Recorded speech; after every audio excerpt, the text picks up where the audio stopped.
Oh, my brothers and sisters, we have come into the week we call Holy Week, which alone sets it apart from all other weeks. And to say something is holy is to, of course, connect it to God. Something that is holy is dedicated to God. It is set apart for God. Sort of the hand of God is upon it or them, like in our baptism. And what we see in Holy Week then, in this special week, is the very character of God, the nature of God, the love of God working, the purpose of God moving in this world for salvation. And so we just began here on Palm Sunday with the procession, reminding ourselves of how Jesus came and the crowds that gathered, that followed him when he was healing in Galilee, that were drawn out to him wherever he went. They were recognizing that God's hand was upon him, that God was in this, God was doing something, and they were rejoicing that God was with us. And there was a lot of hope among the people. At the same time that is happening, Jesus is making enemies. He doesn't want to make enemies, but by presenting the message of God, by the way he healed, proclaimed God's love, gave the message to the people, he began to create enemies among the people that had the power in religion and politics.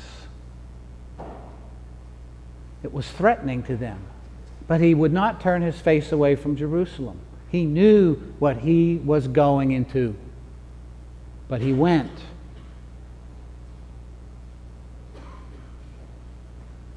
He gave himself up to that. And so we will read now lessons that reflect the passion, the suffering, when his enemies turn on him. And then we'll go into the week. And it's very important that we see and we go with him, because we need to see the holy purpose of God, the work of God. Maundy Thursday, the foot washing. Jesus shows the nature of God, which is to empty himself and humble himself and take the form of a servant. God is love, and that's what it looks like in a human life. Washing feet, humble service. And then at the supper, he, as a Jew growing up, always celebrated Passover. And so as they gather to celebrate the Jewish Passover feast, he changes it. He places himself in the place of the Passover lamb. He makes himself the center. The Jewish Passover is celebrating the saving act of God to bring Israel out of Egypt, out of bondage. He puts himself into that story, and he says, "This is my body and my blood poured out for you." And he says, now this is how God is acting and saving, and not just the Jewish people. This is a meal for all people in all times, in all places. This is God's purpose. This is God's reach. This is where God is going, out throughout the whole world. Beginning in Jerusalem, beginning with Jesus, who then we see goes to a cross. And on Maundy Thursday, we begin in the parish hall, remember the foot washing, and we come here into church, and we remember that supper where he put himself at the center of God's action.